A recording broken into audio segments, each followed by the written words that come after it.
never ever did I ever think that we would be here 25 years later in our democracy.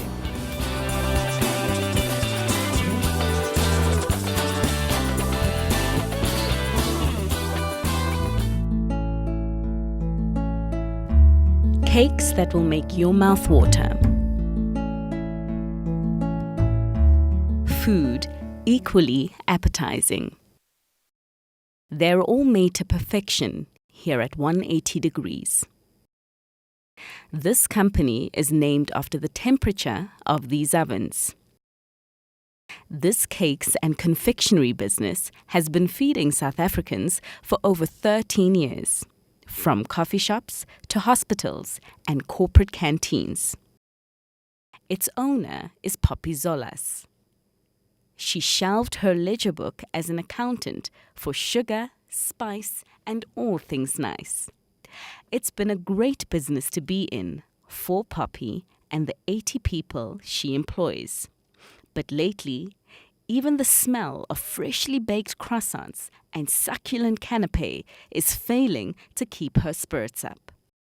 Our early morning preparation has been already done. We're here from about approximately 5 a.m. in the morning.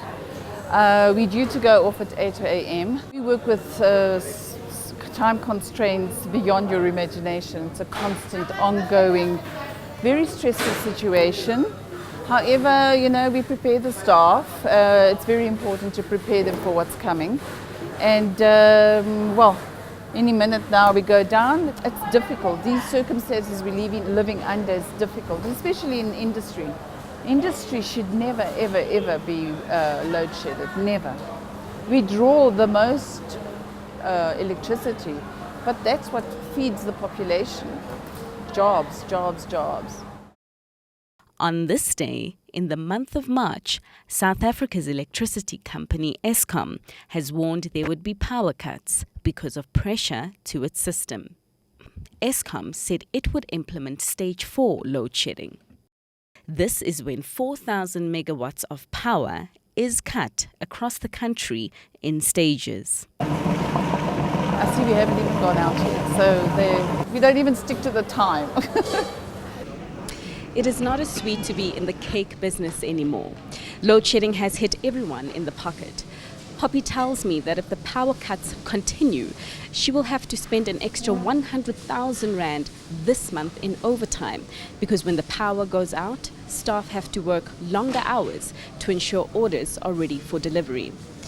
Unfortunately, if government wants businesses like Poppy to play their role in growing this economy, it can't have its cake and eat it too. It will have to ensure business has the most basic tools to thrive. And right now, one of those tools is consistent power supply. Eventually, the lights do go out, as promised. Business has to go on, but in the dark. We knew we were getting load shedding, so we were pushing to get the product out. So they might be a little bit ahead of time. So Previn has already checked what is in the ovens and where we are at this stage. Should we be delayed with any product, then we need to notify our customers of the situation. Steve, take your buttercream out of the sun. Remove everything from there. Okay. Ashley? The shutters are being drawn to allow light and fresh air to come in, because the air conditioner went out with the lights. Fortunately, the generator comes to the rescue. So this little generator powers an office of 10 computers, our telephone system, and our Wi-Fi. Yes, unfortunately, we can't afford to get a generator to power this whole unit. Hopefully, we won't have to get a generator, because if this is long term, yes, we're left with no other alternative. Otherwise, we have to implement a sort of a night shift where you have people manufacturing or certain types of products through the night, which we don't want to do. Night shift is very, very tough on staff to have to sit and work through the night. It's very bad to work on load shedding because now we're stuck, even the traffic outside, even here at the shop inside, we're stuck everything. I was supposed to be doing something else, but for now I'm putting cramp just because there's no power. But yes, it's very demoralizing, very sad. And never ever did I ever think that we would be here 25 years later in our democracy. The orders are loaded and ready for delivery. But the power cuts plague the trucks long after they've left the factory.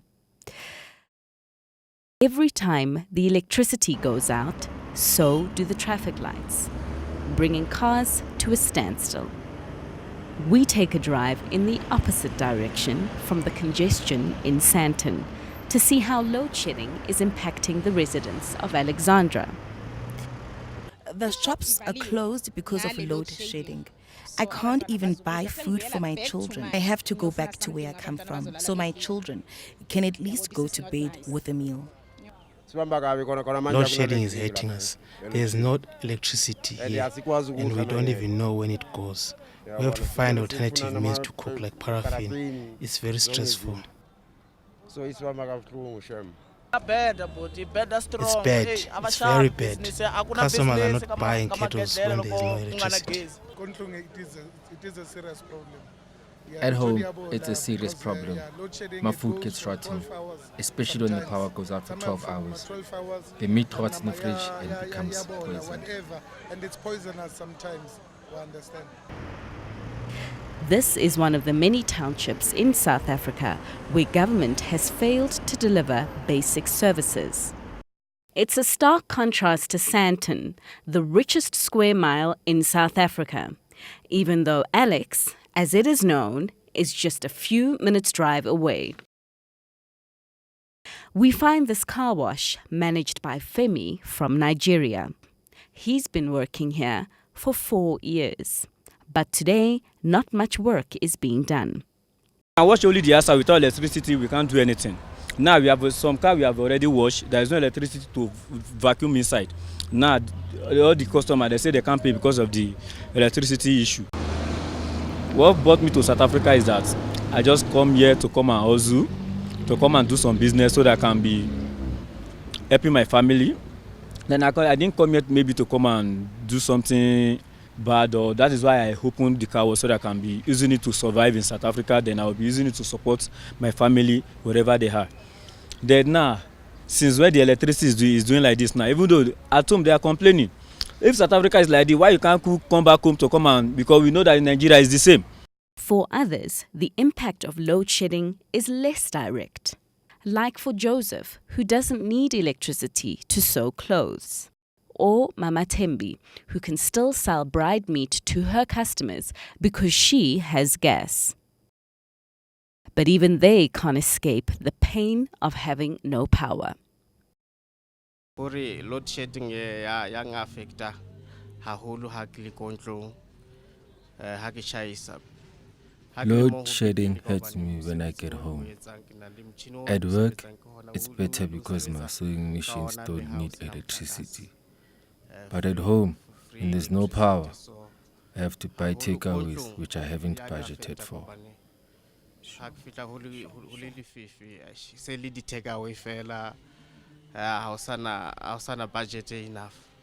The thing is, I'm afraid of the dark because crime becomes high.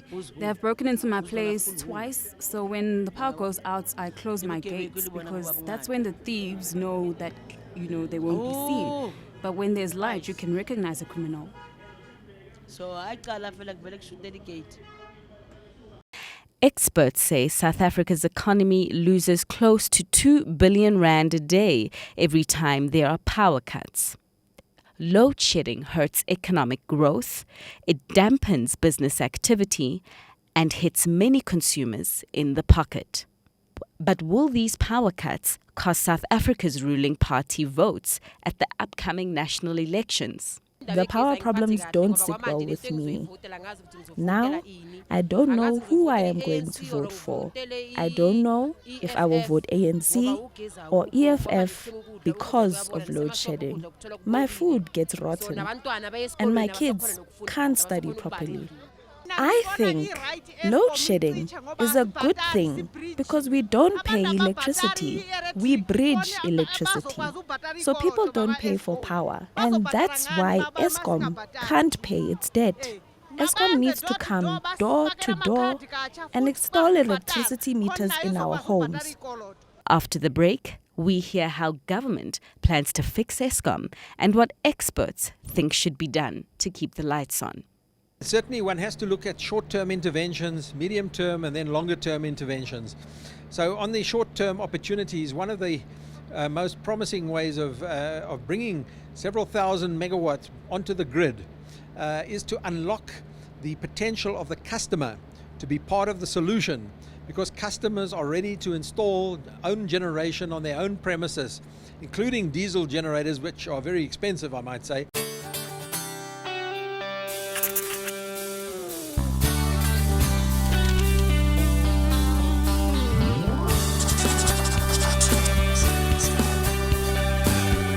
Never ever did I ever think that we would be here 25 years later in our democracy.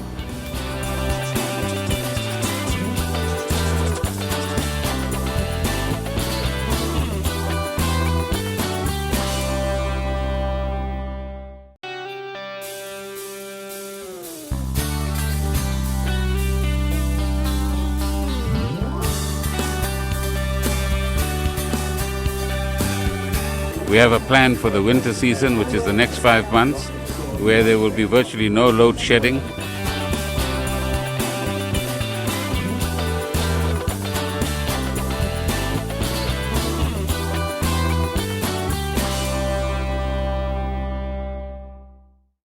South Africa is supposed to be the most advanced country in Africa. But the recent power outages, along with the faltering economy, are stealing the country's shine. Yeah, like here we are in the heart of Sandton, and all we can hear is the roar of generators all around us. And it's a sign that what the economy is having to do, the extra money it is having to spend, the generators it's going to have to install, the diesel it's going to have to buy, in order to keep the wheels of commerce flowing. Sandton being the center of business in South Africa, and certainly on the sub-Saharan African front is really the heart of it all.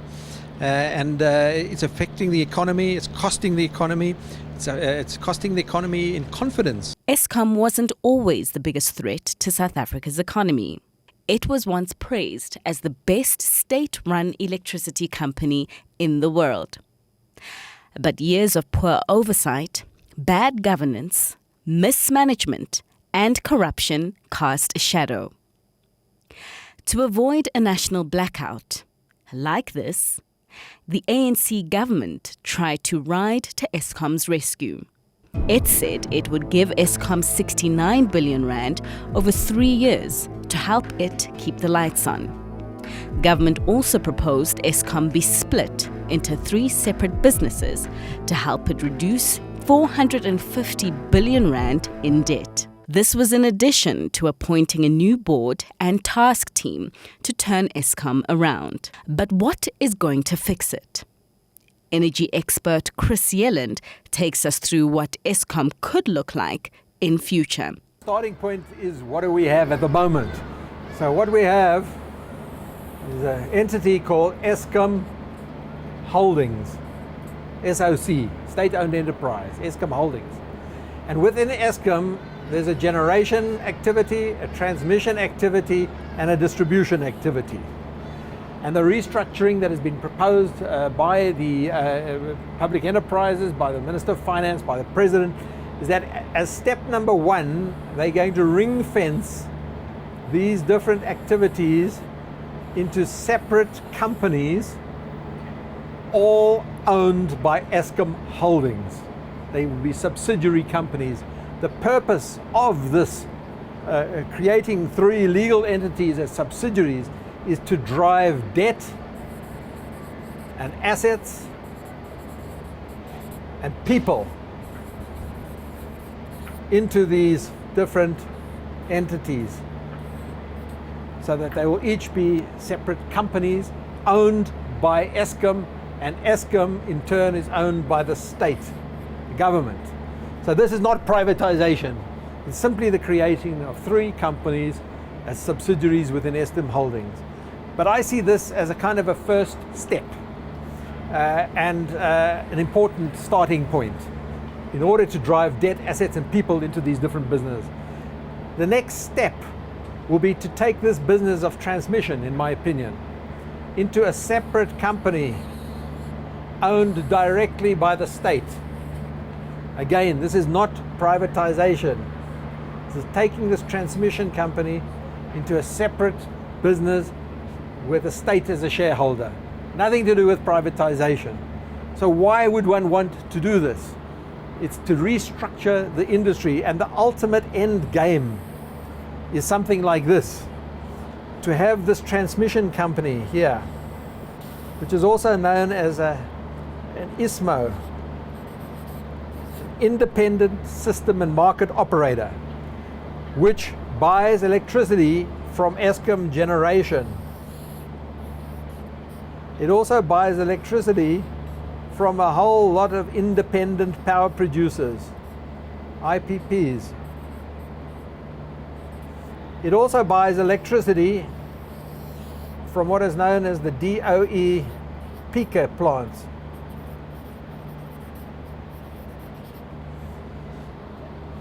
And in future, Eskom generation could even be unbundled into a number of generation companies, and to create a competitive generation sector of multiple generators, some of them privately owned, as they are already. This is not privatization. The IPPs exist already. It's not new privatization. These are existing IPPs. Eskom could be unbundled. Again, those are owned by the state. The DOE peakers are actually IPPs. So a combination of state-owned and private generators, exactly as we have at the moment, but generating into a market, which is in turn, at the moment, supplying 185 municipal and Eskom distributors. And ultimately, this whole thing is not working properly at the moment. Many of these distributors are not functional. Many of them can't attract the right skills. They have management problems. They cannot even pay for the electricity they currently buy from Eskom. So the idea is to rationalize this sector into a much smaller number of regional electricity distributors, which would ultimately mean that we have a generation sector, a transmission sector, and a distribution sector that looks something like this. We have the ISMO. We have a number of IPPs. And we have a number of former Eskom generators, restructured into a number of competing units, supplying the ISMO, which is like a market, and distributing electricity to maybe 6 REDs, regional electricity distributors. A much simplified structure. These REDs would be consolidated in order to be financially viable, to be able to attract the right levels of skills, and to have the economies of scale, which they simply don't have at the moment. Many of the distributors at the moment are simply too small and under-resourced to be viable. So this is the sort of ultimate vision for what we call the restructured ESI, electricity supply industry. And the point I want to make is that these REDs are government owned. These IPPs, the generators are government owned. These are privately owned, just as they are at the moment. And this is state owned. So this is not privatization. And many of the fears that trade unions have of privatization are simply not valid in this kind of structure. In a scramble to restore confidence, the ANC government took the media out to Letabo Power Station, which is located in Vanderbijl Park, just 1 hour from Johannesburg. Government wanted to show people what went wrong and what they were doing to make it right. We have a plan for the winter season, which is the next 5 months, where there will be virtually no load shedding, and at the worst there'll only be 25 days of level 1 load shedding, which hardly impacts too many people. Secondly, that plan will be extended to the end of the year and beyond as well, so that we can talk about a more sustainable Eskom. This promise comes just weeks ahead of the national elections. But will it be enough to save the ANC from losing the people's favour? I would vote ANC because they have brought us from far. But now it's making it hard for us to trust it when things like this happen. It's best I don't vote because you vote and nothing comes out of it. And all the parties are the same. Even EFF will eat our money. It's better not to vote. ANC can eat our money for life. I won't vote for ANC because of load shedding. In fact, a lot of things are just going wrong. I'm going to vote for the same party I've always voted for. We were raised by the ANC. For us to be where we are, it's because of the ANC. They say that load shedding is being caused by the DA. The ANC wanted to budget money for Eskom, but the DA opposed it, like spending for housing.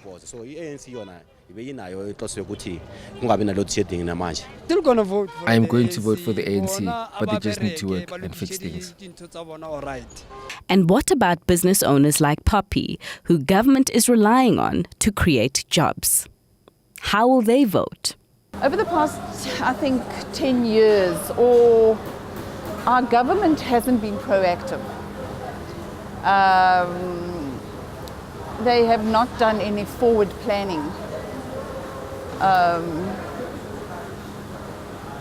at the moment, very demoralized, very scared as to whether they can do anything at all. The damage over the past, especially over the past, I'd say 10 years, has been done. How do we come out of it? That is so important it's a very important subject to start as to how do you come out of this mess. And it's the resilient South African who just trods along and makes it work, because we have to make it work. And that's why when we leave South Africa we are so successful, because we know how it works here and we know what has to be done to get where we want to get. Our government doesn't help us at all.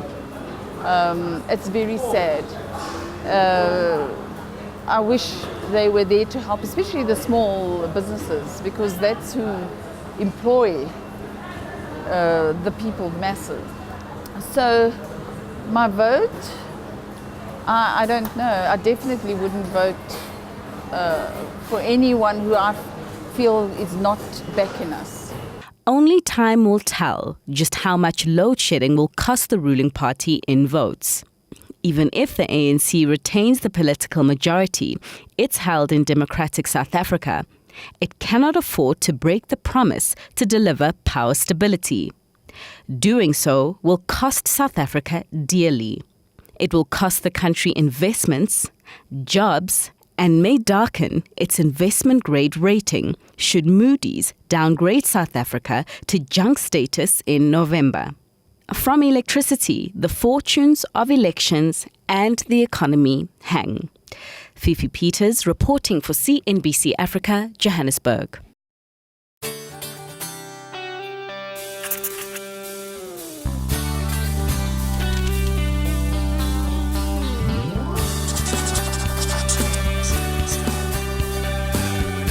Never ever did I ever think that we would be here 25 years later in our democracy.